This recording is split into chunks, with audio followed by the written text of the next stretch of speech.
Un gusto saludarlo en esta nueva entrega de nuestro programa Cuarto de Guerra. Yo soy Alberto Osorio Méndez, estamos transmitiendo desde un lugar que se llama Casa Libertad, muy cerca del expiatorio, en el primer cuadro de alguna forma de la ciudad de Guadalajara, muy cerca de la Universidad de Guadalajara.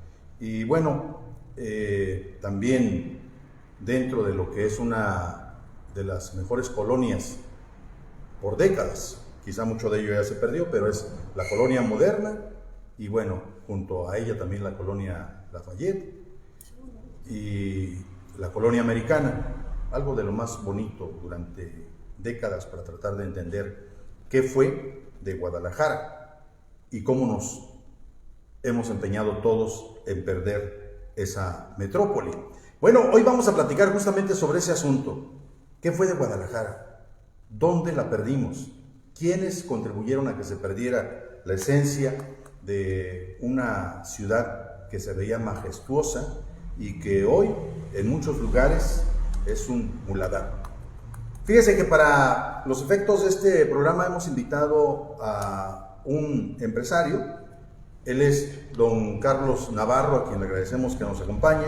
Nos acompaña también en esta entrega Mae López Aranda, periodista, egresada de Estudios Políticos de la Universidad de Guadalajara, ex corresponsal de algunos medios como El Universal.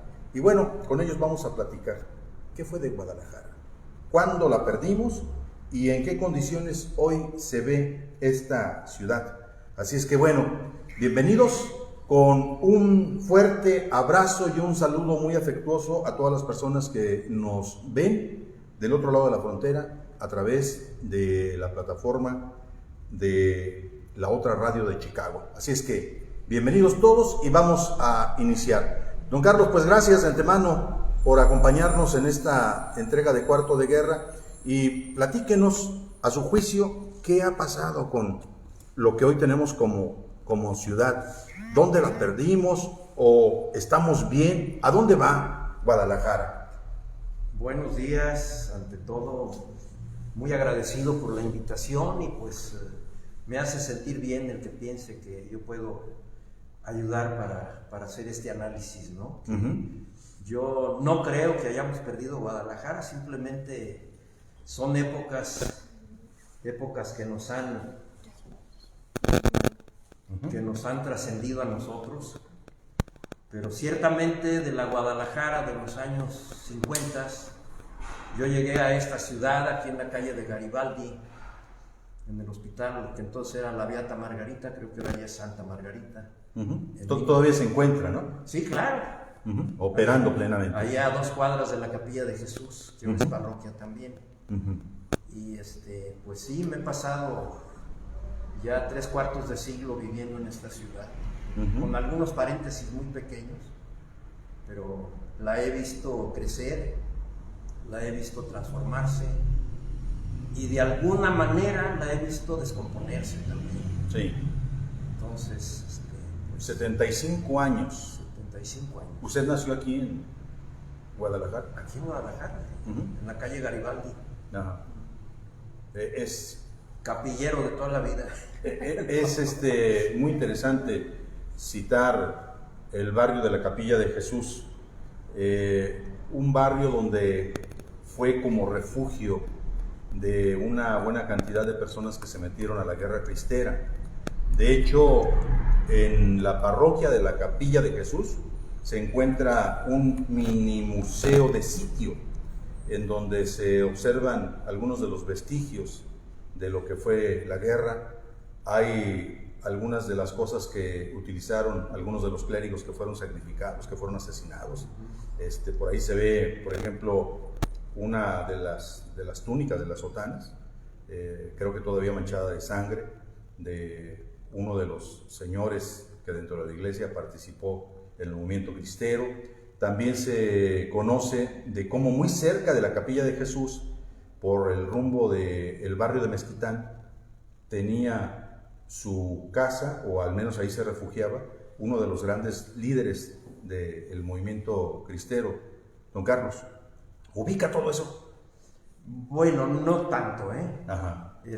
Ciertamente lo primero que usted dijo de que fue refugio de muchos, mi abuelo paterno, don José Virgen Navarro Ramírez, llegó aquí huyendo de su tierra, Exatlán, por algún problema con los federales en la Cristiada, y llegó a vivir ahí por Juan N. Cumplido. Ahora, irónicamente, yo tengo mi negocio en Manuel Acuña, entre Juan N. Cumplido y Cruz Verde. Ajá. Entonces, también dentro del propio... de la capilla, estoy a 2 cuadras y media de la parroquia de Jesús, que la gente la seguimos conociendo como la capilla, ¿no? Ok, pues fíjese, no teníamos planeado precisamente platicar sobre este punto, pero cuando uno dice Capilla de Jesús es como pensar en un pueblito dentro de la gran ciudad, que se reconoce a la capilla por todo lo que ha ocurrido en el entorno y con su gente.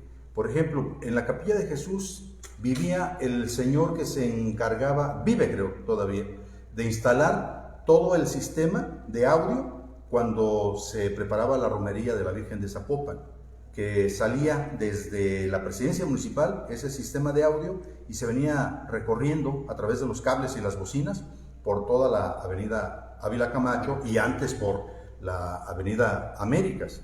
En un asunto que me imagino que eran kilómetros y kilómetros de cable, decenas de bocinas y no sé qué tantas cosas. Ese es un punto. El otro punto que a mí me gustaría comentar un poco es otro personaje que todo el mundo reconoce en el estado de Jalisco, ya fallecido, don Guillermo Cosío Vidaurri. No sé si tú te acuerdas de él. May López Aranda, bienvenida a esta transmisión. ¿Cómo estás? Hola, buenos días a todos los que nos escuchan.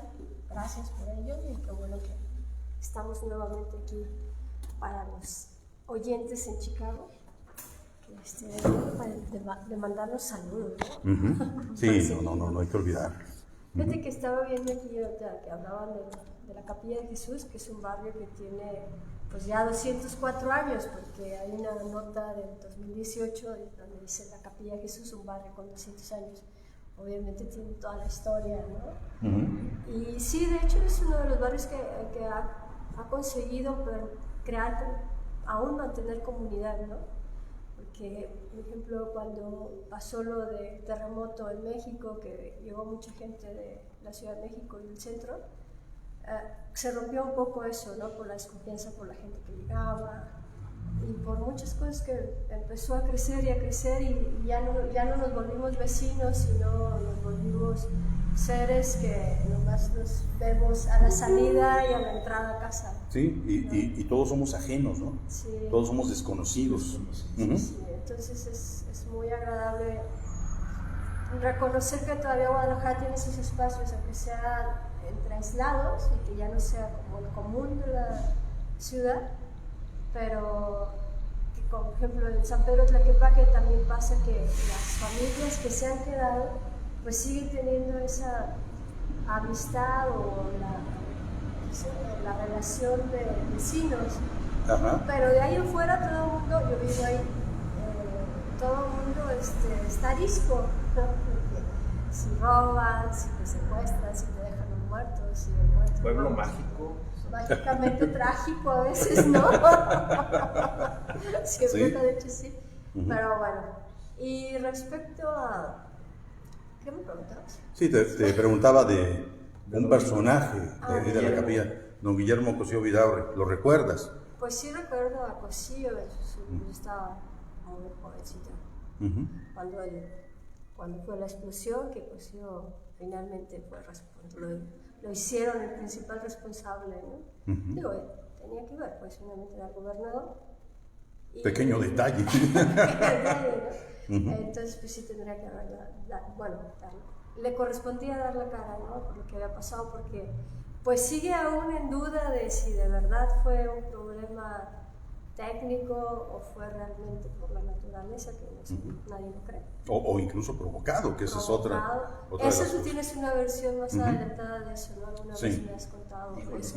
Sí. Lo- Bueno, ya lo platicaremos. Sí, lo que yo recuerdo es que fue fatal y que es la primera vez que veía que una romería iba al contrario. En vez de ir hacia Zapopan o algo, iban hacia Tonalá y a buscar cerros porque la gente, bueno, vive en San Pedro y obviamente pues el barrio no está tan lejos. Y se veía gente, y caminaba y todos iban como hacia Tonalá tratando de...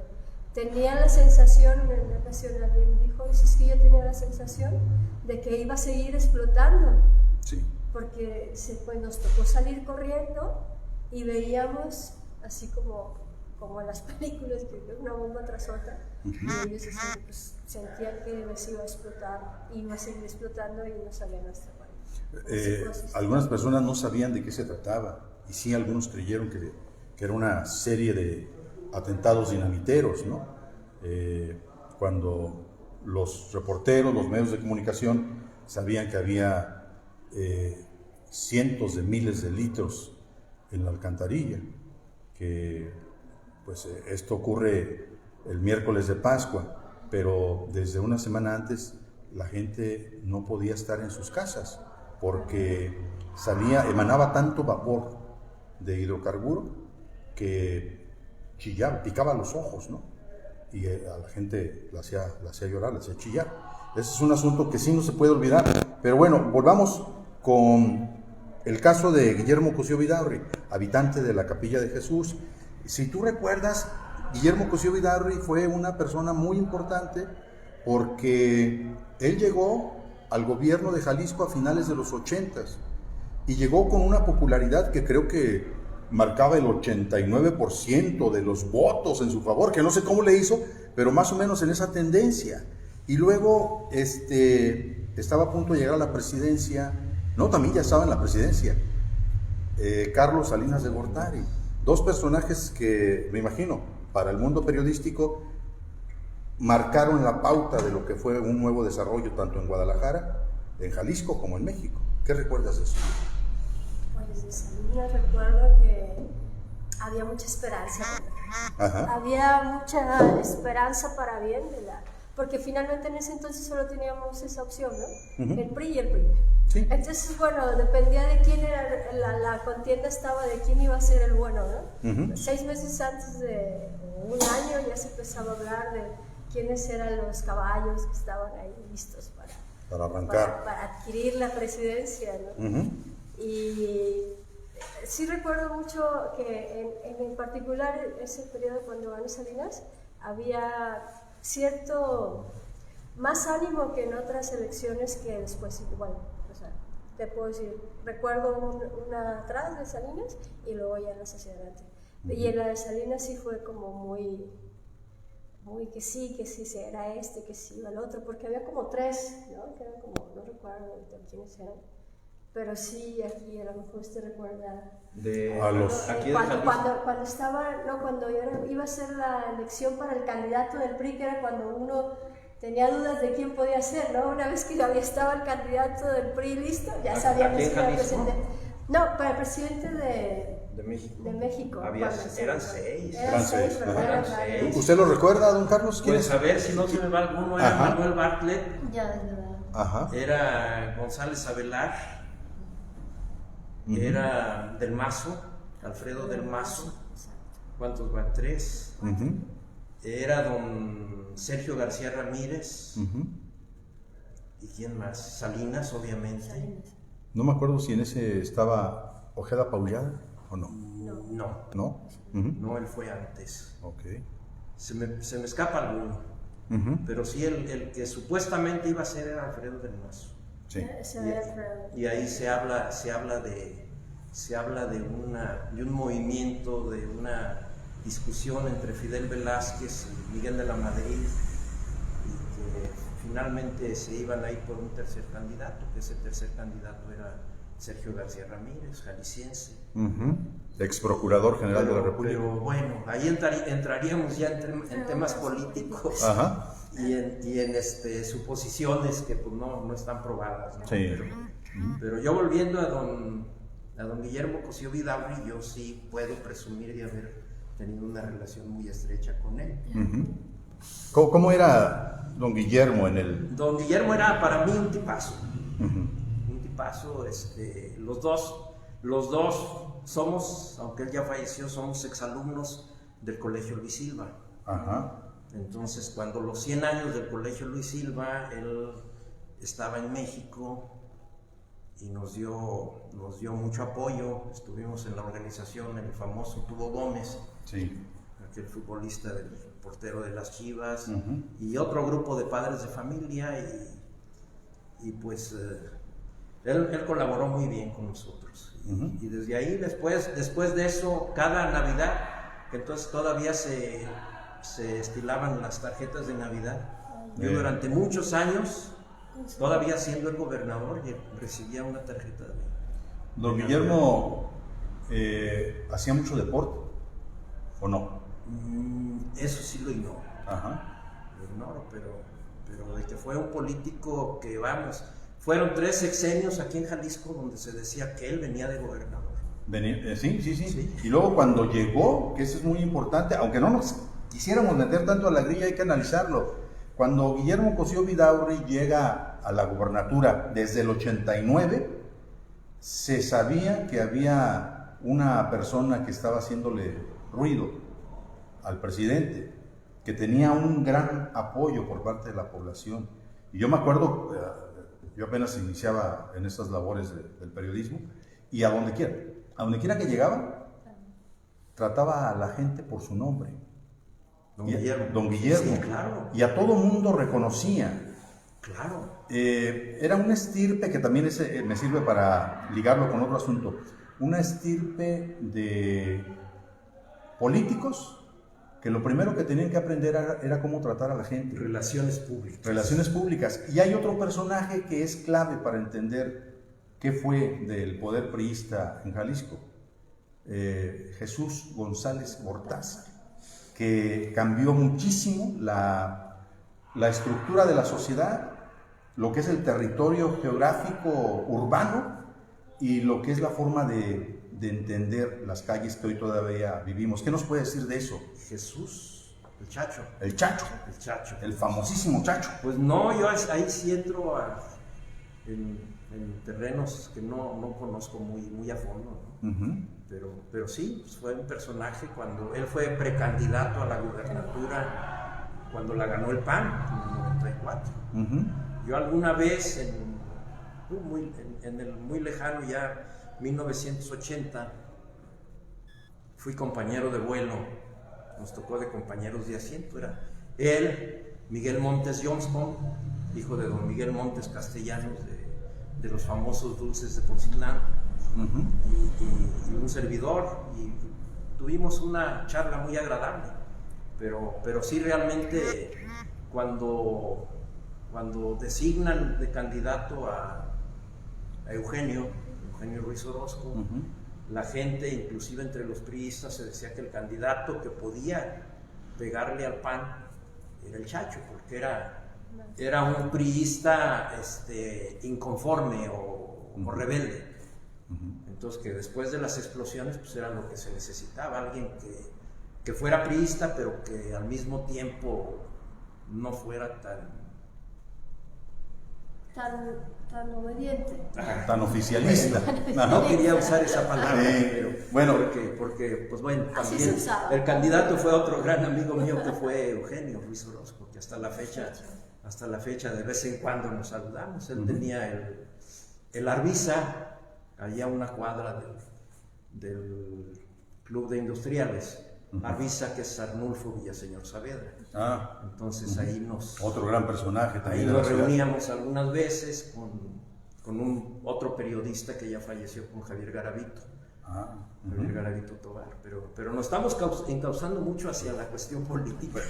Espérenme tantito, es que no podemos dejar de verlos por los personajes tan importantes para tratar de entender qué fue, ¿no? Yo nomás le digo, de la capilla, don Guillermo Cosío Vidaurri, el profesor Guadalupe Mata, también, que fue presidente municipal interino, pero vecino mío,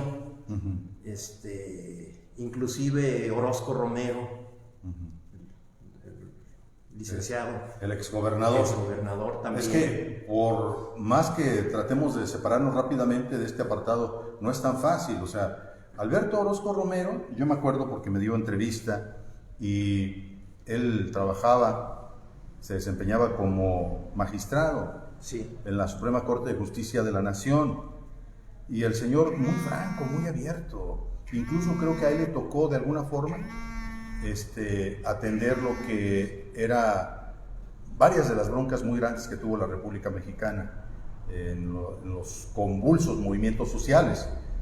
Y él, en la entrevista que me concede, lo primero que dice es, bueno, yo sí me vine como gobernador, pero a mí me mandaron llamar. Yo no era político. Yo estaba metido en la carrera judicial. Y ahí es en donde brinca otro gran personaje, ¿no? Que sí, lo veía uno y se veía que era una persona muy metida en lo suyo, yo diría que incluso modesto, y que tiene que ver con la forma como muchos de los políticos, o más bien de los exfuncionarios que pertenecieron al Poder Judicial, hacían la vida, que era muy modesta. Está el caso de un expresidente del Supremo Tribunal de Justicia que vivía hacia la zona que es surponiente de la ciudad y tomaba camión. Llegaba a pincel, como decimos coloquialmente, al Supremo Tribunal de Justicia, ¿no? Y nadie se pudiera imaginar que ese señor era el presidente del Supremo Tribunal de Justicia.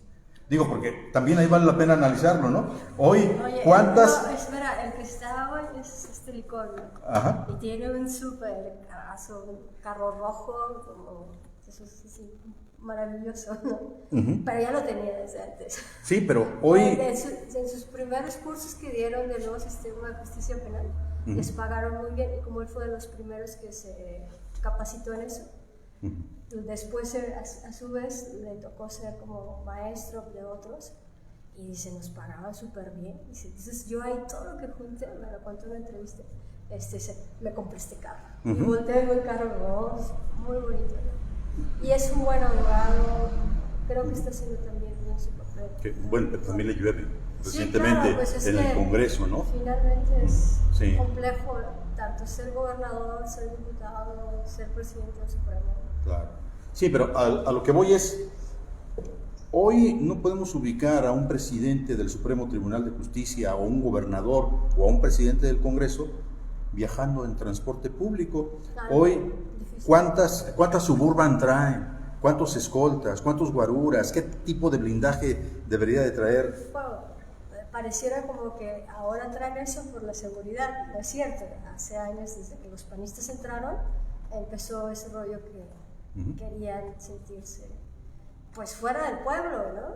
Sí. Porque efectivamente, tanto Cosío como varios diputados priistas y de otros, incluso los mismos panistas, no eran como ahora son, que me parece que una mayoría se distancia mucho de la gente, ¿no? Y también es, en efecto, hay miedo. O sea, ellos dicen seguridad, pero hay miedo de ser asesinados, ¿no? Es que les puede pasar de todo, porque ya cualquier muchacho de imberbe, como decía la abuela, ¿no? Trae pistola y se siente con el poder de que le den la vida, ¿no? Sí, y más cuando se sabe que un asesinato lo pagan en 5,000 pesos en la zona metropolitana de Guadalajara. Y eso es muy, muy grave. Pero bueno, antes de brincar a este punto, brevemente, González Gortázar, ¿a ti qué te dice la familia? Bueno, la familia... González Gallo. Gallo, pues, bueno, sé que es... Orozco González también. Pues sí, tengo ahí parte de su familia, primo hermano de uno de mis tíos, ¿no? Entonces, pues sí, siempre se hablaba en casa del muchacho, que podía ser gobernador, hablaban de las cosas que hacían, pero no sé tanto de él, siempre, pero sí recuerdo mucho la época donde, que sería como los 70, algo así, final de los 70, algo así, Sí. donde se hablaba de que el muchacho podía ser gobernador, y fue como, no se le dio en el 80, en los 80s, y ya después, bueno, vinieron las explosiones, en los 90s, y ahí sí ya se cortó completamente. Se la vinieron posponiendo mucho, ¿no? Sí, creo que como 2 periodos, de hecho. Sí, y bueno, la imagen del padre que sin lugar a dudas la familia González Gortázar habría que reconocerla por su aporte al desarrollo urbano de Guadalajara, ¿no? De dos arquitectos, Fernando y el otro, creo que se llamaba Jesús, el mayor. Jesús era el Chacho. Sí, pero el hijo también. Sí. Entonces había dos arquitectos, los dos muy reconocidos en la sociedad. Fernando incluso con reconocimientos en el orden internacional, en Japón, a nivel mundial, pero la trayectoria de Jesús González Gallo nos hace pensar en los grandes momentos del desarrollo urbano, con avenidas que todavía están aquí, para nuestra fortuna todavía no han desaparecido y parece que no van a desaparecer. Son funcionales. La carretera que va a Chapala, que se empezó a transformar, no sé si en ese mismo periodo inició la transformación de la calzada Lázaro Cárdenas, no sé, vamos pensando un poquito en eso. No, Lázaro Cárdenas es obra de don Arnulfo Villaseñor. Ajá. El gobernador, ¿quién era en ese entonces? Flavio Romero. Fue a finales de los 80, Pero sí, ese es mérito de don Arnulfo, porque además se hizo sin ningún apoyo federal. Fue con dinero totalmente. Debe de haber habido parte estatal, pero mucho fue municipal. Ajá. Y bueno, finalmente, el otro día me platicaba Fernando Espinosa de los Monteros, un abogado que fue de los más cercanos a don Arnulfo Villaseñor Saavedra. Creo que en ese periodo lo que se da es una ampliación de toda la calzada Lázaro Cárdenas, sí, que se convirtió a su vez en el corredor interno de la zona metropolitana, y había la tentación en un momento dado de convertirla en una vía de paga. No sé si se acuerda de esas locuras que han pasado, ¿no? Eso no me lo sabía. Ajá. Yo lo que recuerdo que la parte central ahorita, porque lo que existían eran las partes laterales. Ajá. En la avenida, y la parte central eran campos de fútbol. Entonces me acuerdo que la prensa deportiva estuvo atacando mucho que el deporte jalisciense va a entrar en crisis y le quitan esto, y pues no. El tiempo es el que viene dándole la razón a quien la tiene, ¿no? Ok, bueno, vamos a intentar dejar a los políticos ya en paz. Vamos platicando un poquito de las familias de empresarios, de marcas que ya no existen o que quizás todavía prevalezcan, pero que marcaron pauta en el desarrollo del centro occidente de la República Mexicana. ¿A quién recuerda usted, don Carlos? Uy, ahí está, esa es su especialidad. ¿En qué ramo lo quiere? A ver, dulceros. Bueno, dulceros. El principal, bueno, de lo que yo recuerdo, era la primera marca que tuvo renombre fue Dulce Ricky, que la fábrica era en la Villa Azteca. El fundador o el industrial era don Nacho López, que irónicamente fue el que compró el terreno, fue presidente de los primeros presidentes que tuvo el Club Deportivo Guadalajara, y él compró el terreno que ahora es un centro comercial ahí donde estuvo el Club Guadalajara. No sé si lo compró con dinero del club o no, pero era los dulces Ricky, eran las naranjitas, los chocolates rellenos de cereza con un poco de licor, etcétera, etcétera. Bueno, ese es uno. ¿Dónde estaba la fábrica esa? En Gobernador Curiel, ahí en plena, ¿qué viene siendo? Colonia del sur, zona Colonia del Fresno, zona industrial. Donde empieza Gobernador Curiel. Ok, allí bueno, está. Ya está uno, Nacho López. ¿A quién más recuerda? Híjole. Había otro señor, don Ignacio, tenía dulce siga, don Ignacio González, su segundo apellido, porque fueron varias generaciones. Después vino Ignacio González a la Torre, era Ignacio González a la Torre, okay. Dulce Siga.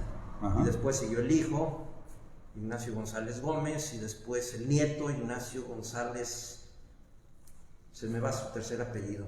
Y después terminaron teniendo lo que era Nieves Fiesta, y en el centro tenían locales de donitas chiquitas, estuvo muy famoso eso, que ahí mismo las...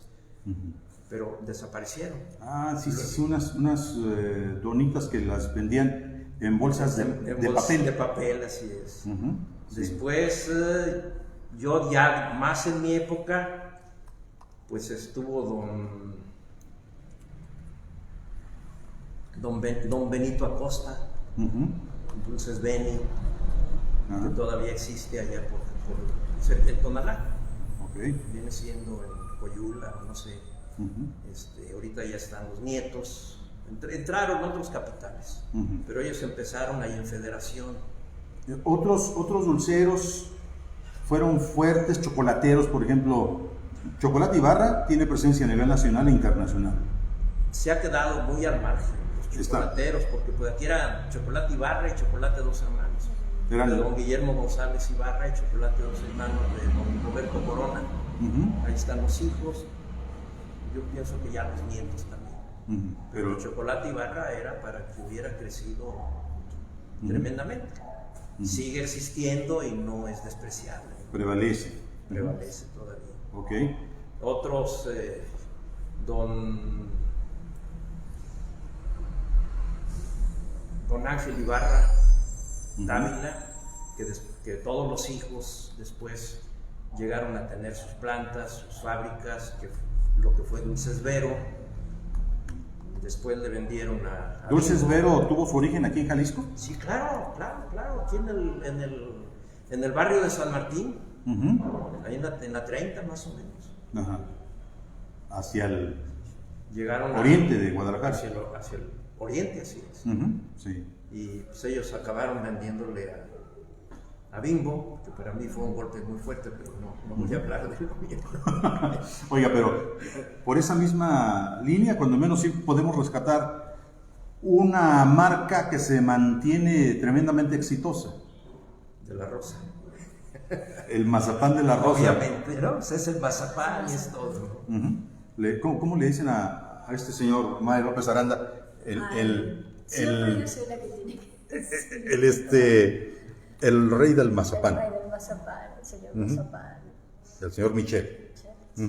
Que es agradable el señor. Sí.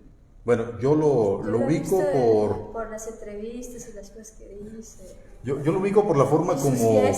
Por la forma como le da por convertirse en sus fiestas, ¿no? Un día aparece como faraón, otro día aparece como rey. Eso está bien, ¿no? No, bueno, y la verdad, si tienes la lana para darte ese gusto, pues tú sabrás en qué lo inviertes. Para endulzarles. Sí. Y aquí la dulzura. Aquí hay otra cosa que es muy importante. Una gran cantidad de familias radicadas en Estados Unidos piden golosinas de Jalisco. Cuando uno llega a Estados Unidos y hay una forma de que lo reciban bien con los parientes o con personas conocidas, es llevarles una cajita de mazapanes de la Rosa, como que ahí hay algo que los atrapa mucho, ¿no? Sí. Recuerdo, o sea, la comida, cuando dices la comida mexicana o la comida de donde es, o la comida de mi mamá, ¿no? Es que como mi mamá ninguna, claro que no, pues es eso que tú conoces, que la comida te trae siempre recuerdos, sobre todo cuando son platillos que los comías en algún momento bueno de tu vida y a lo mejor ni sabías que eran tan buenos. Y conforme vas creciendo y te tienes que ir de primero a la casa materna, ahora ya también empieza a haber mucha... Bueno, antes nada más se iba a Estados Unidos, ¿no? Ahora ya pues uno se va a otros estados, la movilidad es más grande en este país y más del cada día, ¿no? Entonces de repente cuando vas a otra ciudad y dices, ahí te vas, vives varios años y de repente te encuentras un puesto de tejuino. ¡Ay, tejuino! En Estados Unidos. En Estados Unidos, en la Ciudad de México, porque tiene otras bebidas, pero tejuino como tal no es como el de Guadalajara que se le pone su nieve, ¿no? Claro. Bueno, yo te diré, Yo me quedé tremendamente sorprendido la primera vez que fui a Chicago, que me encontré un puesto callejero vendiendo papas de esas doraditas con chilito y limoncito, ¿no? Y la señora de San Pedro Tlaquepaque, bien la recuerdo. Y cuando la entrevisté, le digo, oiga, ¿y por qué vender en la calle? ¿Por qué no estar en una fábrica ganando dólares? Y lo primero que dice es, aquí me pagan directamente y lo vendo a dólar, a unos 50 o a 3, dependiendo del tamaño de la bolsa. Pero era algo que ella estaba haciendo, imponiendo una tradición típica jalisciense, me imagino que también de todo México, pero papas fritas hechas por ella misma en un sartén que tenía ahí. ¿Como acá? Como acá, exactamente. Es que ya... ¿Cómo le llaman esas cosas blancas para freír? Pues freidoras. Un aguamanil. Ah, ya. Sí. Eso es más- Y entonces va pasando la gringada y la señora con su papa y con su cosa esa para estar aventando las papas adentro, ¿no? Se veía, dices, no, pues esto no es Estados Unidos, pues. Esto lo veía uno aquí en la colonia. Exacto, sí. ¿no? Sí. Pero bueno. El tejuino, por ejemplo, que muy tapatío, ¿no? Del tejuino, es imposible no hablar del tejuino si no hablamos De la capilla. de la capilla de Jesús. Del Marcelino. Ajá. Sí, qué rico. Bueno. Sí. Sí, Platica. no, pues yo no, hace mucho que no tomo tejuino, ¿no? Pero a mi nieta, la más chica de mis nietas, era cuando salíamos a desayunar los sábados en la mañana, después llévame a tomarme un tejuino a la capilla, al mercado. Así, Forzosamente. forzosamente, y ahí está, ¿no? Don Carlos, platiquemos de otros empresarios. Vamos al... Bueno, nomás quiero terminar, omití algunos de los Okay. muy importantes. Quiero decir que en la industria dulcera, más del 50% se produce en Jalisco. de todo México. Todo México. Don Miguel Montes Castellano, Ajá. no podía omitirlo, ¿no? Y ahorita que Él es de Los Altos, de Poncitlán. de Poncitlán, correcto. Inclusive la calle donde está su fábrica lleva su nombre. Y pues él, bueno, manejó mucho tiempo ahí la cuestión política también. Bueno, vamos a hacerles el anuncio completo, ¿no? Bueno, ¿Qué productos fabricaban ellos? ¿Se acuerdan? uy, pues tantos. Yo me acuerdo de uno en especial que, ay, híjole, hasta se me hace agua la boca. Los besos, Ajá. No, pues con razón se te hace en la boca. los dulces besos eran Ajá. mis favoritos cuando yo estaba en mi lejana infancia. Y los otros que son de ron mantequilla, hombre. ¿Qué son los, unos que les decían los chiclosos o...? No, pues casi todo es A base de leche. Ujú. Y sí, también ha venido a menos, ya faltó Don Miguel. Antes las pipas ahí de leche hacían cola para descargar, ahora tienen su propia producción de leche. Y eso sí le ponen leche, capaz de que ya... No, sí le ponen. ¿Sí? Sí le ponen. Ok. Bueno, Los Tommys. los Tommys, famosos. esos. No, es que ya a mi edad muchas cosas se me van, ¿no? Pero, Ajá. A ver, ¿tú probabas los dulces Tommy? Sí, Sí, ¿verdad? de los montes. de los Sí. Tommys, así es. Bueno, ven para acá tantito, Javier. Y ya Aprovecha. nomás, para Ajá. terminar, también hubo en Aranda los bañuelos. Ajá. ¿Ellos qué producían? Era la vaquita que finalmente se la vendieron a Canels o a Coronado Ajá. de San Luis. Ajá. Pero eran Félix, Javier y Francisco. Félix después tuvo el tequila Cazadores, acaba de fallecer. Acaba de fallecer. Ajá. Ok. Bueno, yo recuerdo de los Montes, antes de concederle el uso de la voz a don Javier Bueno, que ya nos acompaña aquí, ¿cómo olvidar los huevos de chocolate que traían adentro Una almendra. una almendra? O un cacahuate. Un Pero esos cacahuate. eran los finos, ya después. Sí. Los almendrones y cubiertos. Y cubiertos. con- Sí. sí, era chocolate, pero cubiertos todavía. Ujú. Bueno, Javier, déjale, digo, algunos antecedentes, si usted no ubica quién es Javier Bueno. Javier es el responsable de este proyecto cultural que se llama Casa Libertad, ubicado en la dirección de Libertad 1420. Estamos a 2 calles del expiatorio y en este lugar opera prácticamente 2 cooperativas, una de ahorro, otra de consumo. Operan cursos de teatro, de danza, de música y no sé de qué tantas cosas, y operamos aquí casi como de colados algunos medios de comunicación, pero Javier también conoce muchísimo de lo que ha sido el desarrollo histórico de nuestra ciudad.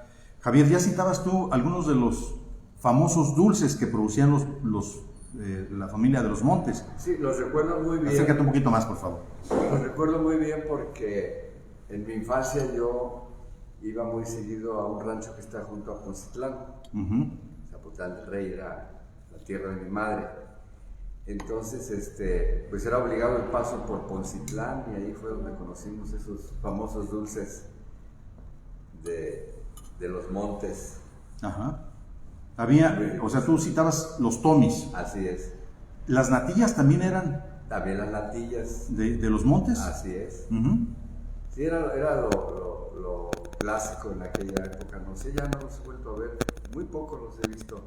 Porque ahora creo ya hay también unas obleas. Ah, sí. Unas obleas de cajeta. Rellenas de cajeta. Ajá. Sí. ¿Qué otro dulce recuerdas tú? Bueno, de los dulces que a mí me encantaban era el garapiñado. Ajá. De los dulces tradicionales mexicanos, el garapiñado. Ajá. Y otro dulce, hay un dulce de Jamaica, muy agrito así, que me acuerdo que lo hacían sobre unas telas. Lo venden en Chapala. Lo venden todo en Chapala. Ese dulce también era. ¿Cómo se llama ese dulce, don Carlos, se acuerda? Pues de Jamaica, porque yo no quiero meter publicidad en mi empresa. Lo hacían en pirulí, lo hacían en pero bolita. uno de los... El pirulí también. El pirulito, Ajá. el pirulí. Así es. O sea, el pirulí no era un cantante, era un dulce. Bueno, Un dulce cantante. Sí. Don Carlos, brinquemos tantito. Zapateros. bueno. Don Salvador López Chávez, ¿no? El rey El rey. del calzado que andaba descalzo.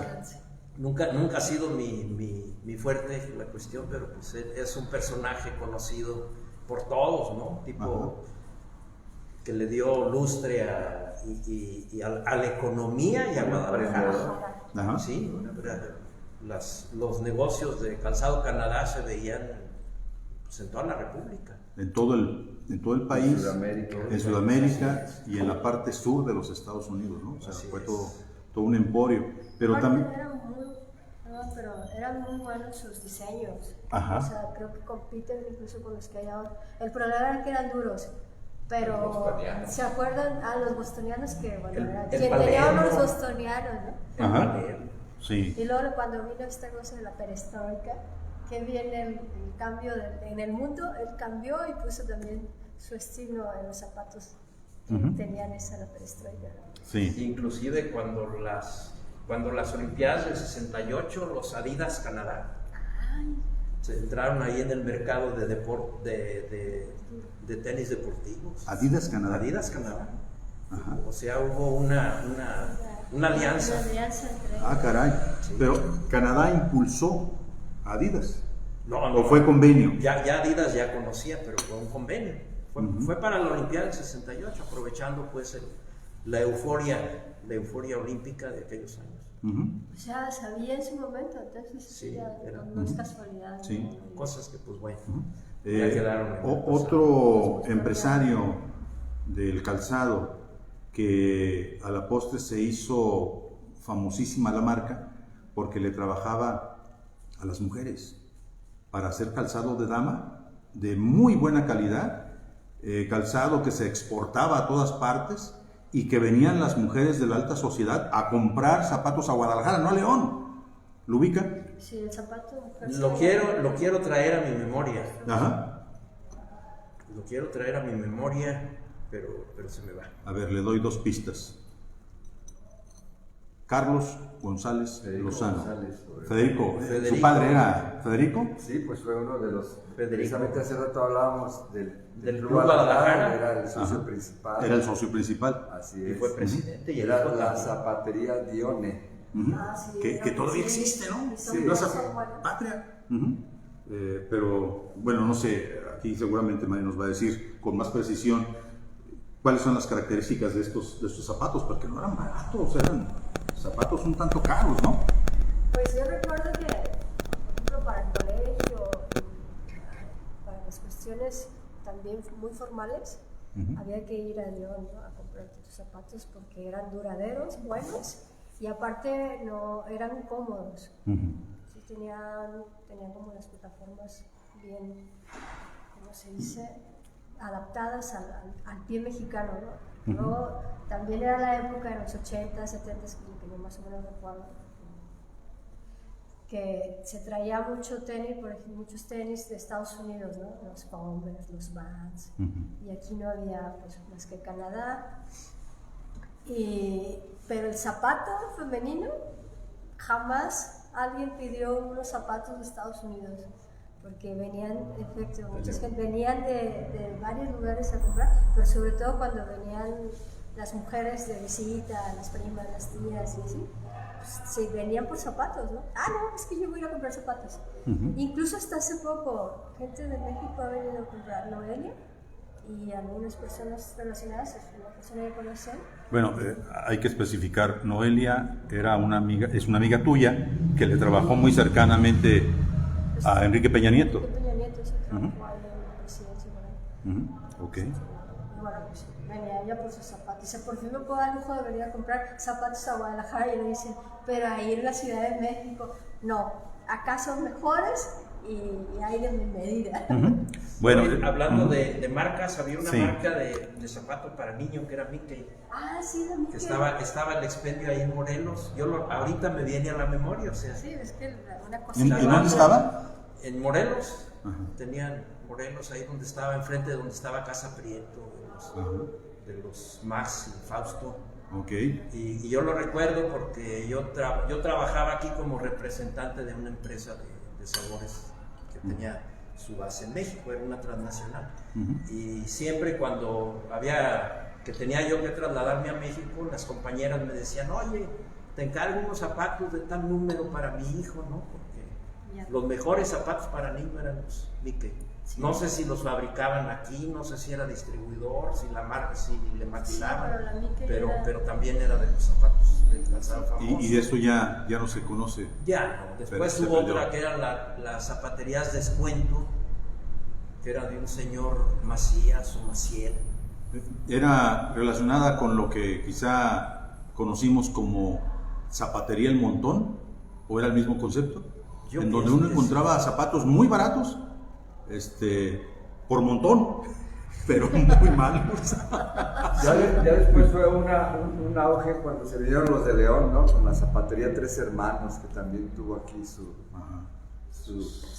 época de... Pero eran sus tiendas. Sí. Me acuerdo que estaba en González Ortega y Hidalgo. Ahí fue la primera. A ver, ilústrenme. Tres Hermanos era también del grupo de la familia Pardo, ¿o no? Don Horacio. Estuvieron los Pardo también. Ajá. ¿Pero era otra zapatería diferente? Sí. ¿Sí? Sí. Así se llamaba, ¿no? Incluso creo. Pardo, sí. La zapatería Pardo. Ok. Pero ahí yo Eso no era sé. para varones, ¿no? Yo no sé si eran distribuidores, nada más, comerciantes o eran industriales. Ahí sí yo lo desconozco. Ajá. Pero eran famosos, ¿no? Bueno, para precisar, Dione estaba o está todavía, no sé, en Plaza Patria, después de tener varios negocios acá en el centro. Creo que su mejor zona para ubicarse fue Plaza Patria. Y aquí vale la pena resaltar cómo surgen los centros comerciales, Plaza del Sol y Plaza Patria. Los primeros. El primero fue Plaza del Sol, que fue una visión totalmente futurista. Adelantada a su época, sí. Pero pues ahí entraron varios capitales, ¿no? Que fue Farmacias Guadalajara, o sea, de los Arroyo, Moragrega, bueno. Los de Pinturas Prisa también, Yo creo que inclusive Canadá todavía alcanzó a entrar. Sí, ¿cómo se llama? Lo citaba hace ratito, don Salvador López Chávez, fue uno de los grandes promotores. Yo lo ubico como en 1970 más o menos, Ajá. la inauguración de Plaza Patria. Y fue De por Plaza- la primera Plaza vez. del Sol. Plaza del Sol. La de Plaza Patria se inauguró en el 74, Ajá. en mayo yo pienso. Yo no sé por qué habrá escogido Salvador López Chávez este punto de entrada a la zona metropolitana para presentar varios de sus proyectos, porque ahí mismo, bueno, promotor de, entre muchos otros que usted ya cita, de Plaza del Sol, pero ahí también tenían en exhibición carros. Yo me acuerdo que había unos carros, un carro de carreras, creo que daba vueltas ahí y que participaba él en la Panamericana, gusto que heredó su hijo Pues, Aurelio. Y que... Aurelio Tomás, ¿quién fue el de los carros? No, es Tomás, es correcto, Tomás. Pero no sé, quizá el hecho de que la salida hacia San Gabriel, de donde era oriundo don Tomás, don Salvador, era precisamente hacia López Mateos, ¿no? Mira, para ilustrar un poco más A ver, permítame tantito. Ok, perdón. Sí. Creo que para ilustrar un poquito con más certeza a los escuchas, aquí San Google, entonces con Wikipedia, dicen que Plaza del Sol se inauguró el 25 de noviembre de 1969. 69, ok. Solo un mes, 10 días después de haberse inaugurado Plaza Universidad de Ciudad de México el 15 de octubre del mismo año. O sea que fueron a la par, ¿no? Y era el concepto de plaza más revolucionado en esos momentos, ¿no? Sí. El centro comercial estaba en ese entonces, ¿no? Ahora ha cambiado bastante, ¿no?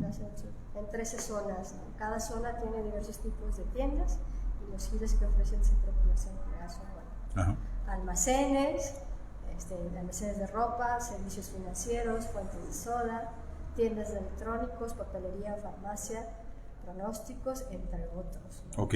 Pero ahí, por ejemplo, en el centro donde Tienes una gran gama de zapaterías, que fue lo principal, Sí. que supongo tiene que ver también con el señor zapatero de Canadá y todo esto, ¿no? ¿Tienes una imagen de Plaza Patria? Pues es chiquitita, pero bueno, ahorita te la busco, ¿no? Ajá. Ay, sí. Miren qué curioso, parece que se soltó el diablo aquí. Pero bueno, don Carlos, vamos presentando ya algunos puntos de conclusión de todo esto que hemos estado comentando. Plaza del Sol, sin lugar a dudas, fue un centro comercial, ya lo decíamos, de vanguardia, pero apenas tiempo después, unos años, quizás 5 años después, surge Plaza Patria. 5, digo, por la fecha que nos da ahorita ella. Mayo, ajá. Mari. Sí fue. Yo nunca se me olvida porque yo entré a trabajar en una editorial y en mayo, a principios de mayo del 74, salí en mi primer viaje al Pacífico y pasé me desviaron porque estaban inaugurando Plaza Patria. Entonces fue en el 74. Ajá. Sí, Plaza del Sol fue en el 69, Plaza Patria fue 5 años después. Ok. 4 años y medio. Que finalmente este tipo de centros comerciales marcan el rostro de la ciudad, del área metropolitana, sin lugar a dudas. Y luego cerca de ellos empiezan a presentarse una serie de desarrollos urbanos, de desarrollos de departamentos, de casas, que se presume como el hecho de que están muy cerca, que es muy parecido a lo que ahora está sucediendo con Andares, una plaza tristemente célebre por la gran cantidad de incidencias delictivas y de balaceras y de cosas que se están dando, pero bueno, Andares es lo más nuevo que tiene la zona metropolitana para presumirlo, y es una zona, es una plaza bonita, ¿no? Es una plaza que uno se encuentra tiendas de lo más reconocido en el mundo, Y de lo más caro. Y de lo más Sí, caro, ¿no? es una tienda donde el 98% de la Espérame tantito. población mexicana no puede comprar. Yo me Eso sí, encuentro en ese. uno va como, ¡ay, qué bonitas cosas hay en este museo de tiendas! Ahí vas a ver. Sí, O sea, ver a las muchachas, a los muchachos y los escaparates, y si acaso tomarte un cafecito, ¿no? El infelizaje va solo a ver, pero siempre está lleno. No, claro, pues el infelizaje puede salir, que no pueda comprar es otra cosa, pero si tiene para su camión o gasolina en su coche para llegar, puede ir, ¿no? Yo me acuerdo Porque que... es abierto también, o sea, no es como otras tiendas. O, por ejemplo, en Estados Unidos, ¿no? Que lo que, por ejemplo, lo que se dice Plaza del Sol, ¿no? Que innovó en el sentido de que las tiendas estuvieran y aparte fuera una plaza como que puedes ir de una tienda a otra y no tienes que salirte a cruzar calles y Sí. esto, ¿no? Metes el carro al estacionamiento y... Muy caro, por cierto, también el estacionamiento. Ah, Sí, Ajá. se transforma porque anteriormente pues el gran comercio estaba ahora sí que en el centro histórico, ¿no? exacto. Yo recuerdo en Guadalajara, la ciudad de Bruselas, pues, todo lo que eran los portales. Los portales. ¿Se acuerda que ahí en el centro... Maico, los González Romo, de Mastelas. Mueblerías Verda. Las ferreterías más importantes, Había una tienda, fábrica de Francia. que tenía un diablo, un satanás grandotote. ¿Se acuerda Ah, usted? caray. Ajá. Ahí Beto, ¿dónde te metías? Ah, caray. No, sí, yo me acuerdo que se asustaba la gente. Obviamente. Sería el nuevo mundo. No. Creo que se llamaba la Casa Colorada. Ah, debe de ser. Porque no creo que le hubieran puesto la Casa del Diablo, ¿no? No. Pero su gran atractivo era tener un diablo grandotote ahí. Sí, porque estaban los almacenes Franco. Los francos.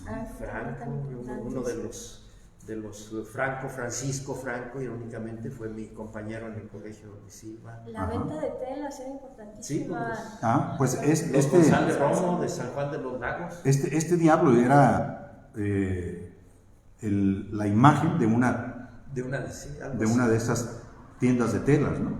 Que eran muy importantes. Pero aquí brincamos a otro empresario, los Rivial. Mae López. No, bueno. Espérame tantito, o sea, déjame decirte. La familia Rivial tenía una de las mejores tlapalerías, que así se llamaban. Todavía no se les conocía como ferreterías. Ahí por la avenida Hidalgo, a un ladito de la Merced. Y uno encontraba en ese lugar los elementos necesarios para hacer pinturas tradicionales y un montón de cosas, ¿no? Es una tlapalería, es una caja de sorpresas, ¿no? Ajá. Clavos. Estaba entre la Merced y uno de los expendios de Calzado Canadá. Sí. Exactamente. Ajá. ¿Usted recuerda ahí? Sí, lo recuerdo porque mi padre tuvo una tienda en González Ortega 43 de materias primas para gelatinas, para dulces, etc. Y yo a los 16 años llegué a trabajar. Entonces los hijos éramos como mano de obra. Barata, para económica. Sí. Ajá. Pues yo de ahí en las mañanas tenía que ayudarle al personal, atender al público y de ahí comía en una fondita de Doña Mari que estaba enfrente, agarraba mi bicicleta y me iba hasta la secundaria 2. Totalmente opuesto, hasta Bartolomé de las Casas y Jazmín era la calle entonces. Creo que ahora se llama Salvador López Chávez la calle. Salvador López Chávez. Si no me equivoco. Ajá. Y ya hace mucho que dejó de ser la secundaria 2. El profesor Víctor Cadena Guay, otro de los grandes personajes de Guadalajara. De Guadalajara, ajá. May, volvamos sobre el punto de los Rivial. Bueno, Alberto me pone a hablar de esto porque sabe que conozco un poco de ellos, porque una de mis tías, hermana de mi madre, inició su trabajo ahí en lo que son productos Rivial, ¿no?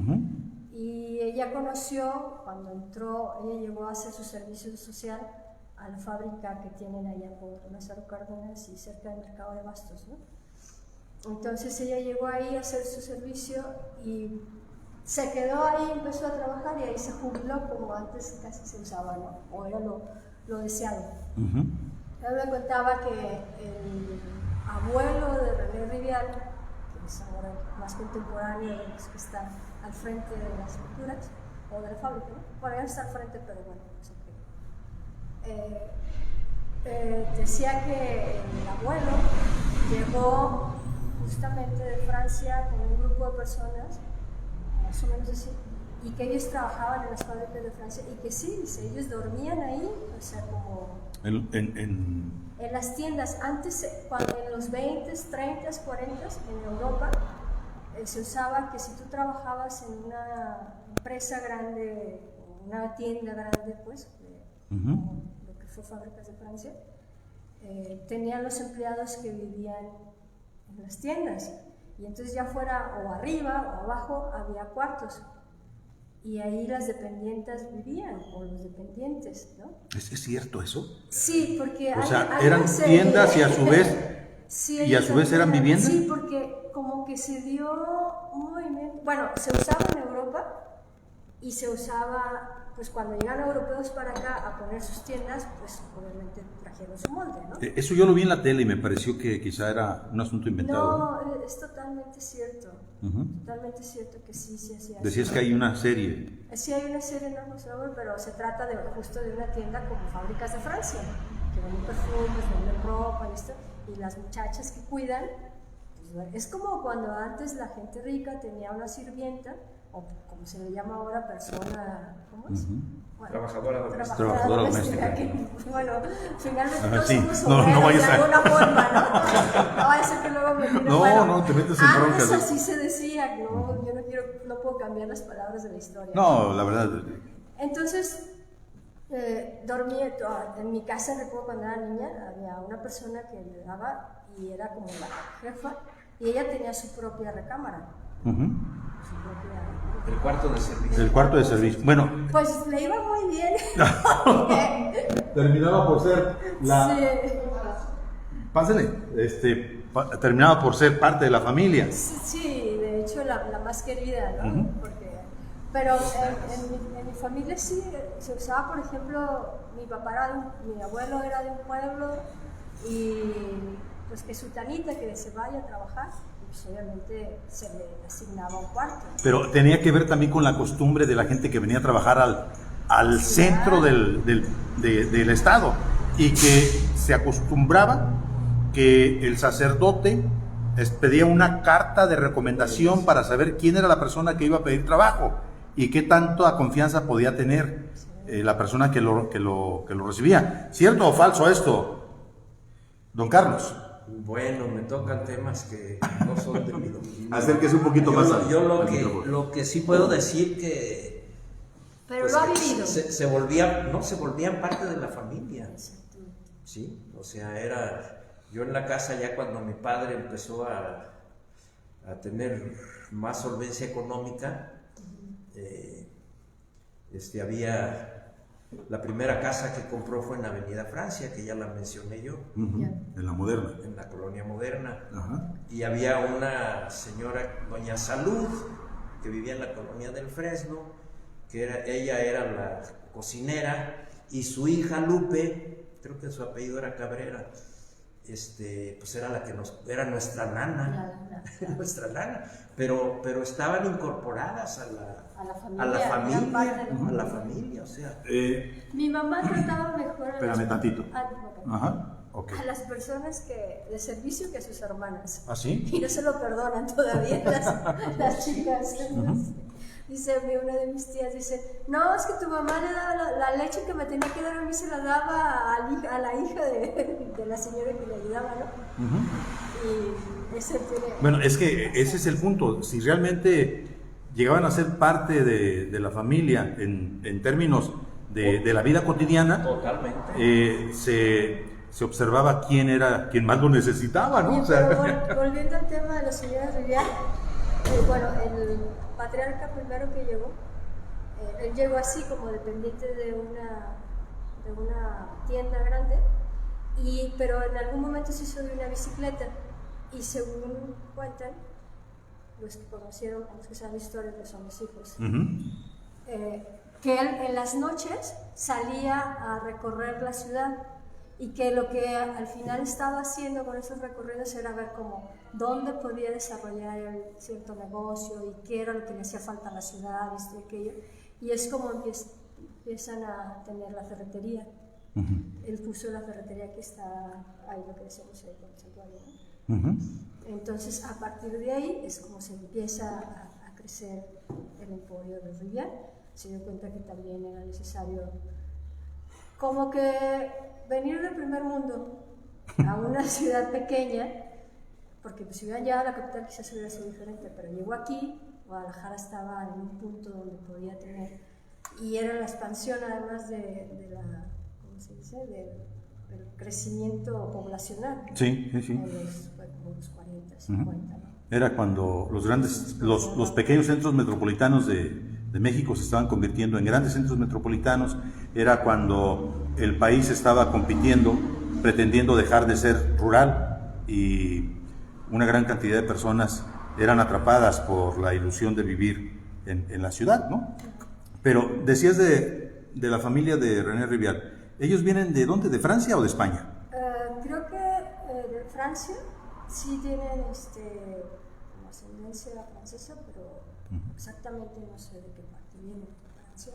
O si quizás en algún momento también es posible que hayan sido como por ahí, por de Barcelona, que es como frontera, es frontera, no es como, es frontera Barcelona, donde empieza después Francia. Ok. Ya ubiqué el nombre de la serie que nos decías. Más no sé si don René, las primeras personas que llegaron de esa familia, llegaron o a las fábricas de Francia, a las nuevas fábricas de Francia, no, o al Nuevo Mundo. Las fábricas fueron después de que se quemó. ¿Te acuerdas que se quemaron las fábricas de Francia? No, yo no. Yo estaba ahí y me impactó el incendio. No, pues es que mi familia iba a comprar a Emuda o a Franco, no, ni pensar en las fábricas de Francia, estaba prohibido para nosotros. Pero por lo menos es más, no nos dejaban entrar ahí. El escaparate. Eran las 4 esquinas, ¿no? Que eran las fábricas de Francia, pues, Sears, Sears. Fabier. Y no, el Nuevo Mundo también estaba por ahí. Ajá. Sí. Eran las 4 ahí de... Pero sí. Era entonces negocio venido de Francia, Sears de Estados Unidos. ¿Cuál otro? Fabier, no sé, Fabier. Sí. Y la otra esquina se me pierde, donde está ahorita el Sambors. ¿El Sambors? Estaba un tenis enfrente, ¿no? No, pero ya fue después. Era Woolworth, Sí, exactamente. que sí era como para los de la alta, las fábricas, y luego ya era un poquito para el medio. Pues qué chulada, o sea, era lo más cercano que podíamos ubicar de un centro comercial, ¿no? No, y les digo, yo estaba en el colegio aquí en Morelos y Mariano Bárcenas, pues ahí nos íbamos a ver si nos podíamos, ahora lo digo ¿Algo? como confesión, no pedida, a ver si nos podíamos robar algún soldadito, algo, y más de alguna vez nos agarraron. Ajá. ¿Soldadito de? Pues de plástico, juguetitos. Sí. Ajá. Que a veces los tenían en tiraderos. No eran soldaditos de chocolate. No. Porque Ni de plomo. Ni de plomo. A lo mejor de plomo sí. Pero pues hacíamos nuestros recorridos ahí. ¿A usted le tocó conocer un refresco que se llamaba soldadito de chocolate? Soldado de chocolate. Soldado de chocolate. Chocolate, hecho por Aga, por los Garcías. ¿Ah, sí? Sí. Ajá. El promotor de ese refresco aquí fue Eduardo Padilla Zazueta, que era el jefe de producción o de desarrollo ahí en Aga, donde está ahí cerca de la Plaza Juárez. Híjole. Y él, fue una de sus grandes frustraciones, porque dice es que esto debería de haber sido un éxito, pero tenían que haber metido camiones exclusivos de Soldado de Chocolate, cuerpo de ventas exclusivo de Soldado de Chocolate. Entonces fue algo que no funcionó. No despegó. No despegó, pero era muy bueno. Pero ese refresco era totalmente jalisciense, tapatío. No sé si sería franquicia porque ellos tenían franquicia, ¿no? Ellos envasaban envasaban, ahorita no quiero decir marcas porque aparte se me puedo confundir. Okay. Pero sí, tenían algún lima limón y algún sidral. Bueno, el sidral era con lo que iniciaron ellos, el sidral Lara. Ahora tienen un refresco de cola que a mí me digo, yo no, hace mucho que no tomo refresco, ¿no? Pero me parece, analizándolo yo como dentro de mi desarrollo profesional, me gusta más que la coca inclusive. No es publicidad para ellos, pero si de algo sirve, qué bueno, porque es una empresa jalisciense. Bueno, hay que apoyarla, hay que buscar esa marca. Nos vamos a tener que quedar con una gran cantidad de dudas a propósito. Tendríamos que platicar una mañana entera, ¿no? Yo lo convoco posteriormente a platicar sobre un asunto, el Colegio Luis Silva. O sea, nos da para un montón de cosas. Tan solo platicar del Colegio Luis Silva, ¿no? Todos los egresados, las historias que se han forjado, las parejas que en alguna forma la familia ubica su historia de desarrollo a partir de Luis Silva, ¿no? La forma como describe Juan Rulfo su paso por el Luis Silva. Nada agradable. Nada agradable, al contrario. Pero para lo considera casi una cárcel. No sabemos que fue agradable, él solo escribió un reformatorio, dice. Un reformatorio. Sí. Cuando habla de Luis Silva, habla de un reformatorio, habla de la soledad, habla de la ausencia, habla de la disciplina que era castrense, ¿no? Totalmente. Es más, en uno de los pasillos estaban las armas que eran de la derecha, ¿no? Eran armas pues eran de madera nada más, pero lo que nos daban de educación física era educación militar. Independientemente de eso, como deportistas, pues salieron muy buenos. Había un torneo de voleibol, que entonces eran varios colegios particulares, el Cervantes, el Febres Cordero, la Náhuatl, y el Luis Silva siempre fue campeón. Y quién dijera, ¿no? Creo que los propios representantes de este colegio como que no son muy conscientes que generaron uno de los escritores más destacados en la literatura universal, Juan Rulfo, o como que les da pena aceptar todo lo que dice Rulfo a propósito de ello, ¿no? Y lo comento. No lo ven con simpatía. No lo ven con simpatía, exacto. Cuando los 100 años. ¿En qué año murió Juan Rulfo? Juan Rulfo murió en el 86, creo que sí. Entonces, cuando los 100 años del Colegio Luis Silva, todavía vivía Juan Rulfo. Y no estuvo presente. Se hicieron varios eventos. Hay muchos personajes. ¿Lo convocaron? ¿A quién? ¿A Rulfo? Lo ignoró. Estaba el que entonces era obispo de Hermosillo, Carlos Quintero Arce, estuvo presente. Estaba con Guillermo Cosío Vidaurri, ¿quién más? Bueno, dentro de la política había varios, dentro de la cuestión eclesiástica también, en cuestión deportiva estuvo Gómez, que fue de los grandes promotores para celebrar los 100 años.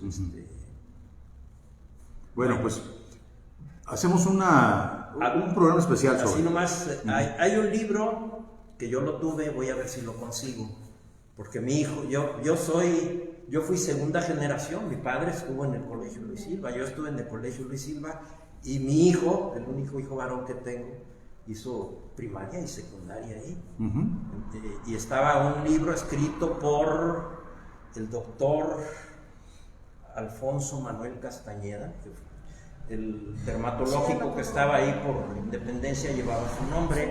Sí. Yo tuve el gusto de conocerlo, y él, sin haber sido alumno del Colegio Luis Silva, escribió la historia del Colegio Luis Silva. A ver, el que se quedó con ese libro fue mi hijo. Voy a ver si todavía lo conserva, y si no, yo me doy una vuelta allá al colegio porque lo podemos conseguir. Ok, bueno. Yo me documento y luego platicamos. Queda ese pendiente, y quedan algunos empresarios que tendríamos que también, cuando menos, comentar brevemente de ellos, ¿no? En el caso de los... Y ahondar, por ejemplo, Perdón, déjate, pongo abundar sobre el desarrollo que esos empresarios hicieron, ¿no? Como lo son los Viviani. Faltó platicar un poquito más. De lo que lo podemos hacer en otro programa y ya también más datos, sí. O sea, específicos, ¿no? Y estoy contando como la historia como me tocó vivirla.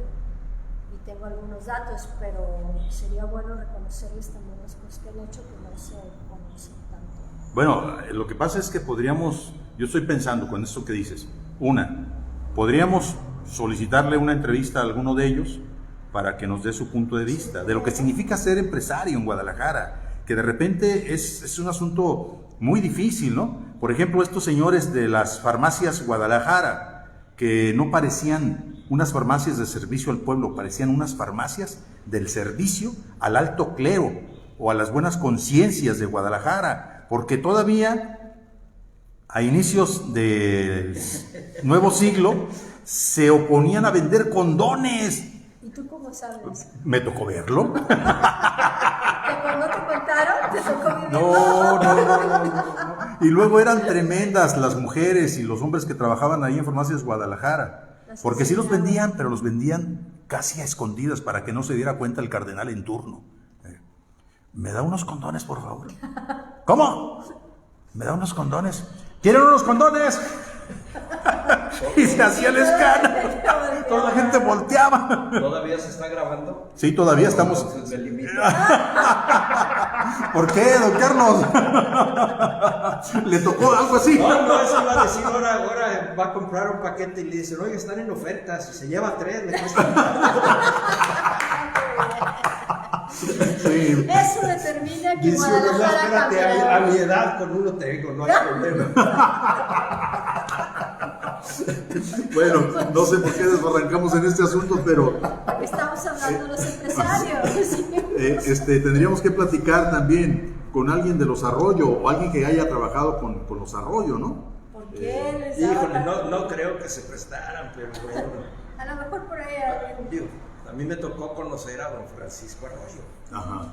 al padre, a Guillermina también, porque eran de la Acción Católica y de la Santa Cruz. Y eran los que patrocinaban la hojita parroquial, ¿no? Siempre aparecía ahí el anuncio. Metían algún anuncio, pero bueno, no me quiero meter más en... Porque hay un Lo van a excomulgar. Don Francisco, mi padre era el presidente de la Acción Católica y en la Santa Cruz, mi madre era presidente de las... Yo siempre digo presidente, no presidenta. Claro, yo estoy de Presidente acuerdo. de las damas, y mi hermana era la encargada de las catequistas, y a mí me quisieron hacer presidente de los jóvenes, y yo dije, no, espérenme, ya esto huele a monopolio, ¿no? De la familia. Pero eso era, ¿no? Sí, o sea, pero oye a esto, que ahí en casa, todavía yo soltero, en casa de mi padre se juntaban cada semana a jugar dominó, y entre ellos estaba el señor Zaragoza, de Almacenes Zaragoza. Algunas veces fue don Francisco Arroyo, el que era el párroco entonces era vicario, todavía no era parroquia, pertenecía a Santa Teresita, el señor de Loera. ¿Quién más? híjole. O sea, a mí me tocó jugar dominó alguna vez con don Francisco Arroyo. ¿Y le hizo trampa? No, había que dejarnos ganar. Por lo menos al cura sí había que dejarlo ganar, si no se enojaba. Oiga, la mano la llevo yo. Sí.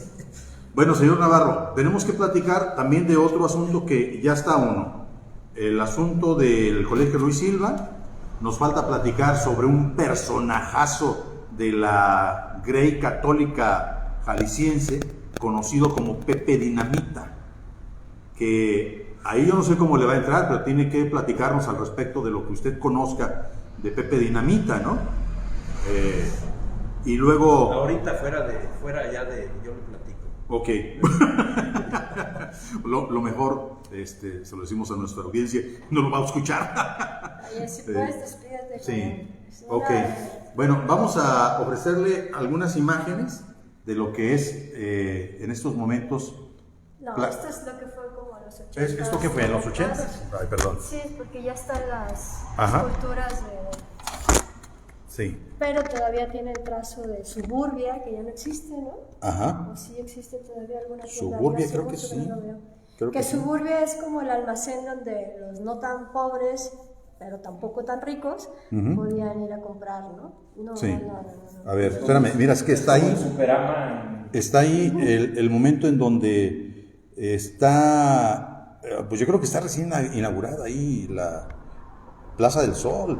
Hay un camión, bueno, sí, donde está un este camión pero el otro no. chato, subiendo personas. Está Los cruzando la calle transportes. una persona que lleva su sombrero de aspecto campesino, que da la mayor referencia del momento que se estaba viviendo en ese instante. Hay unos pilares que identifican mucho la construcción arquitectónica de Plaza del Sol, y hay unas bicicletas ahí estacionadas que no tenían lugar para estacionarse las bicicletas, y se alcanza a ver un anuncio de Denis. No sé de quién era Denis, pero estamos hablando de la década de los 60. Y yo leía en otro apartado de internet que los empresarios pidieron al gobierno del estado que hubiera camiones para estar llevando a los trabajadores o a los comerciantes, a los empleados de las tiendas, ¿no? Y eso es lo que... Y al público también. Ajá, sí. Pues llegamos al final. ¿Qué nos faltaría, Mae, sobre todo esto que hemos estado platicando? Pues invitarlos a que nos escuchen en el próximo programa. Ajá.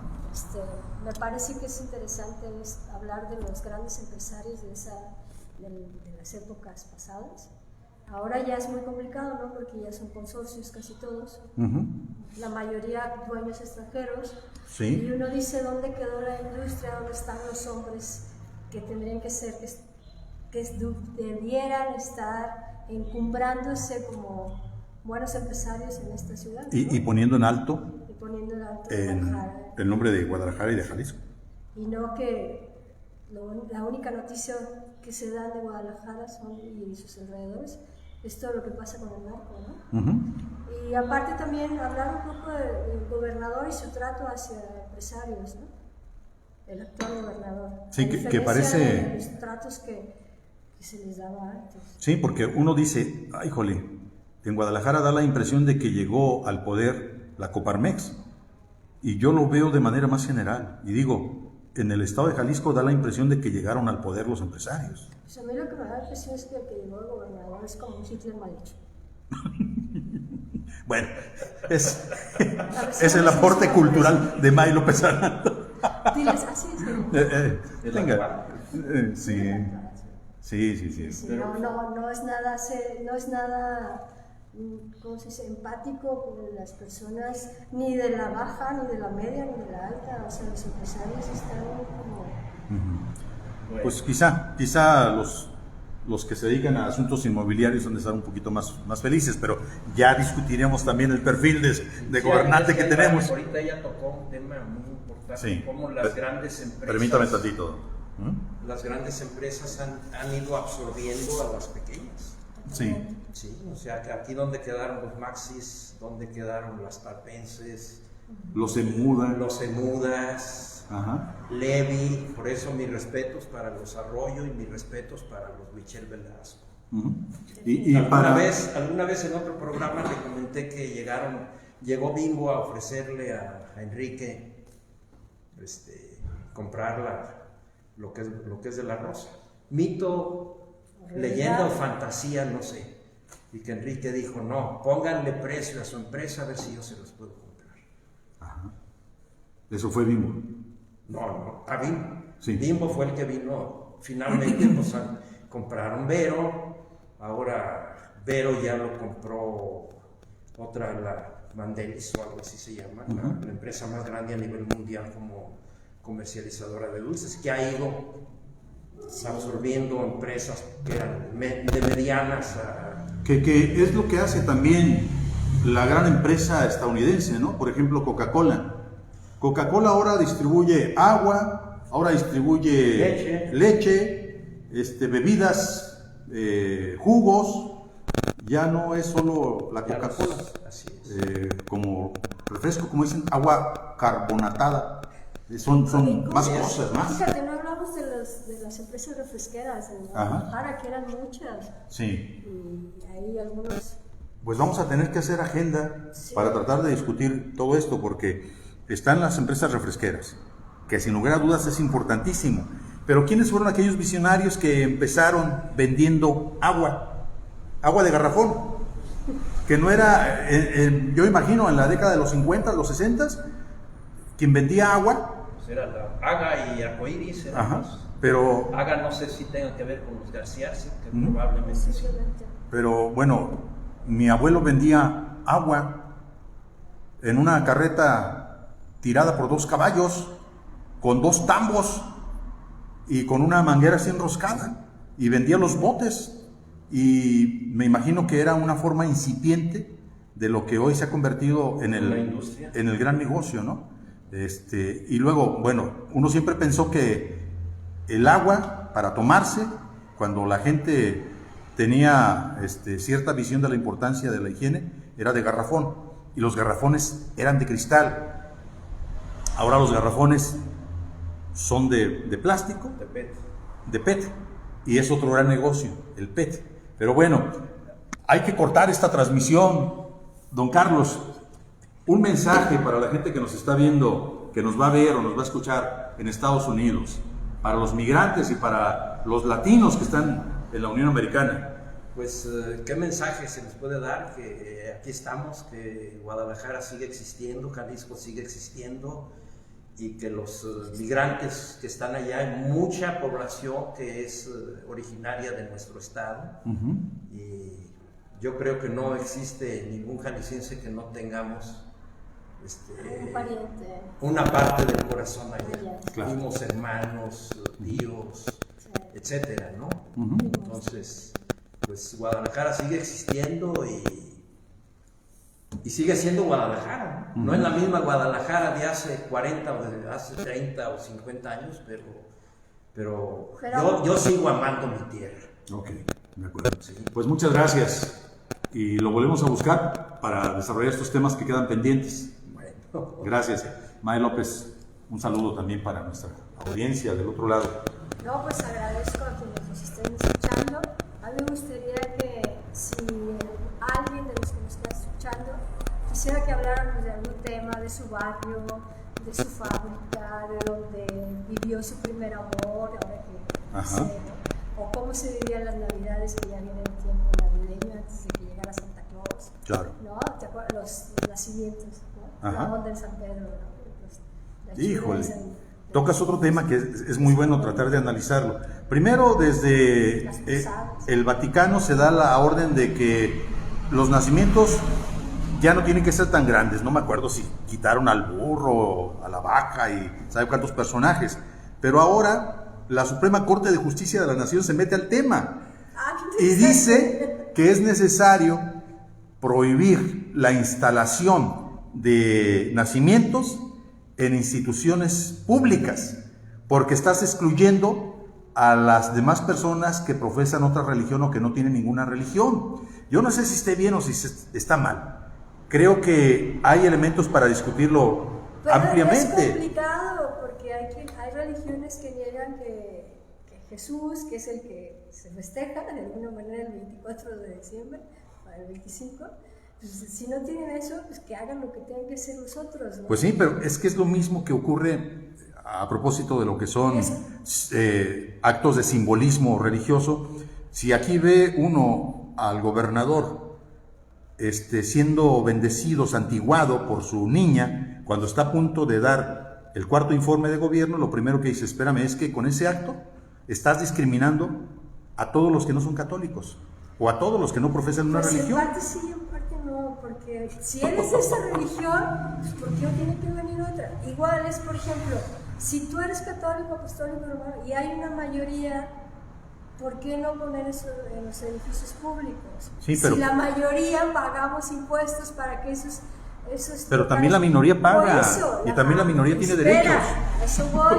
Si los de la luz del mundo quieren que se haga una celebración X, pues cuentan con todo el apoyo cuando hacen su la gran, ¿cómo se llama? La gran cena o... No recuerdo, la gran cena, ¿no? Sí. Se les apoya y se le respeta. Se les respeta. No, pero es que imagínate. Y es en diferente fecha. Sí. O sea, si ellos no quieren tener santos, que se les den un día y se les haga un altar en un edificio público, pues es su forma de ver la vida. Sí. Pero no tienen por qué atacar. Por ejemplo, yo atacaría más al árbol y a Santa Claus que al nacimiento. El nacimiento, para empezar, lo hacen artesanos. O es lo que Lo se hacían. hacía. Hoy lo hacen los chinos. Bueno, lo hacen los chinos, pero finalmente, si tú quieres un buen y bonito, con ojos occidentales a los monos, vas a Tonalá y te compras el mexicano, ¿no? El chino. Luego vas y compras de yeso. O sea, hay que tener, hay que saber distinguir el yeso del barro. Bueno, ahí tenemos otro tema. Pero no, a mí, desde mi juicio, creo que no puedes atacar ese tipo de tradiciones, porque las tradiciones es lo que hacen una sociedad. Si tú les vas quitando esa tradición, por eso ahora Santa Claus está más de moda y Santa Claus es un invento de la Coca-Cola. Y la Coca-Cola no es mexicana, aunque seamos el país que más Coca-Cola tome, ¿no? Sí. O sea, hay Otro que tema. tener como en la balanza eso. ¿Qué es tu tradición? Entonces, por ejemplo, ¿por qué los que vienen, ¿cómo se llaman? Cuando hacen los danzantes, tampoco van a poder danzar porque pues, también es de la religión católica? Sí. Bueno, entonces, aquí, ¿qué pasa con la llevada de la Virgen? aquí el problema es cómo no excluyes a los demás. Pues que se incluyan, ¿no? O sea, yo no me puedo imaginar, por ejemplo, esa escena del gobernador siendo santiguado por su niña, buscando a su vez una forma de acercarse al simbolismo de los hermanos de la luz del mundo, ¿no? Bueno. No sé si orando o No, es que haciendo una catarsis como lo hacen ellos. El gobernador tiene derecho a profesar la religión que él quiera. Si su niña está educada, Sí, siempre y cuando no lo tomes como acto de gobierno, porque el gobierno es laico, bueno, igual que la educación. Pero entonces que les sancione por eso, ¿no? Porque hay que prohibir todos los íconos que para No, lo peor es que nadie lo va a sancionar, don Carlos. No, todavía hay tiempo. Sí. Porque bueno, yo aquí me meto en historia de Guadalajara. Si ve uno desde un helicóptero, desde un avión, el centro de Guadalajara es una cruz. Y esa cruz se hizo en tiempos de González Gallo. ¿Qué óvole? González Gallo había sido seminarista. Que lo acusaron de destruir Así es. varias manzanas para llevar a cabo. Así es. Yo también fui seminarista. Cuando estaba en primer año, cada año nos tomaban una foto a todos los grupos y yo estuve a los pies de don José García Garibi Rivera, que yo digo, a mí me conocía porque bueno, toda mi familia la familia de mi padre fueron por sacerdotes. Y a él era el que le decían Pepe Dinamita. Bueno, esa es otra historia. Pero a mí me dijo, así como tú estás ahorita aquí sentado, estuvo el exgobernador Jesús González Gallo, para esas fechas ya había fallecido. Dice, y él y yo hicimos el plan de que en el centro de Guadalajara hubiera una cruz. Por eso la plaza de las Dos Copas era más grande que la plaza de enfrente de la catedral, que la plaza de armas y que la de los ahora jaliscienses ilustres. O sea, hay una gran cantidad de razones para poder argumentar que en efecto Guadalajara siempre fue una ciudad mocha, una ciudad extremadamente conservadora. Pero bonita. Bonita, bueno sí, pero mocha. Y mocha arrasada en su estructura urbana. Por eso que usted nos está diciendo, o sea, yo no estoy en contra, simplemente voy a este punto. Usted decía, si vemos Guadalajara desde arriba. Bueno, si vemos Guadalajara desde arriba, el principal edificio que tiene la zona metropolitana de Guadalajara es la catedral. Y ahí es en donde uno inmediatamente ubica qué ha sido del desarrollo de esta ciudad. Y yo no es por decir que qué bueno que sea mocha o que sea conservadora, sino simplemente es la historia que venimos arrastrando. Y cito el caso de la Basílica de Zapopan. Hermosísimo el templo, precioso. Ese templo uno lo veía hace algunas décadas, desde que se entraba uno al primer cuadro de Zapopan, por lo que ahora son los arcos. Los arcos taparon la vista al templo, pero hoy se está desarrollando ahí un nuevo centro comercial que ya le partió la madre toda la vista. Ya no se va a ver la basílica. Y bueno, ese es nuestro referente de lo que somos como ciudad, don Carlos. ¿Qué le parece? Bueno, yo quiero que me diga cuál de las poblaciones, no nada más de Jalisco, de México, no es su carta de presentación, la basílica o la parroquia. Exacto. O la capilla. Y no solo en México. Fuimos colonizados por la religión católica, no lo podemos negar. Bueno, entonces... Ahora, por ejemplo, en ese sentido, también se presume aquí en Guadalajara el templo de la luz del mundo, ¿no? ¿Sí? Es el más grande y es bonito, y el más extraño en su arquitectura. Extraño y hasta como moderno, modernista, no sé si sí. O sea, todo eso es parte de la ciudad.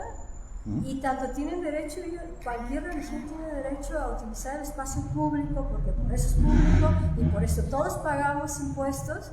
Que haya una mayoría de católicos y que los presidentes municipales tengan que hacer posadas, pues es lo que va. No puedes ir a decir, como somos laicos, el gobierno es laico, pero la sociedad no lo es. Sí, pero el gobierno tiene que responder con base en sus principios y sus fundamentos de la Constitución. Pues eso sí, es indiscutible. Pero, por ejemplo, y la Constitución presume un gobierno republicano, demócrata. No darle la bendición a todos los diputados y todos los que están. Y laico. Ella fue con su papá. Que el papá haya querido hacer un acto público. No, sí, por supuesto. La bronca no es de la niña. Ahí en su casa. La bronca no es de la niña. El gobernador, a quien se tiene que sancionar es al gobernador. Pero no la tradición. Okay. Son dos cosas distintas. Yo lo veo así. Si no están de acuerdo, pues no importa. Te veo muy mocha el día de hoy. No me veo mocha. May López estoy Aranda. Defendiendo respetuosa, los derechos yo la veo respetuosa. De cada religión, de cada sociedad. No, yo tampoco los estoy atacando. Bueno, me estás viendo muy mocha. Hay un sesgo en que tú estás de acuerdo en que ya no haya posadas. No, por mí, o sea, son divertidas, son bonitas. Yo me acuerdo de las posadas y las pastorelas, en donde aparecía la Virgen, aparecía el ángel, aparecía el niñito Dios, aparecía el diablo, que era como el personaje más odiado, pero a su vez el más buscado. Gracias a las pastorelas, muchos niños tuvieron su primer acto teatral. Exacto. Frente al público, ¿no?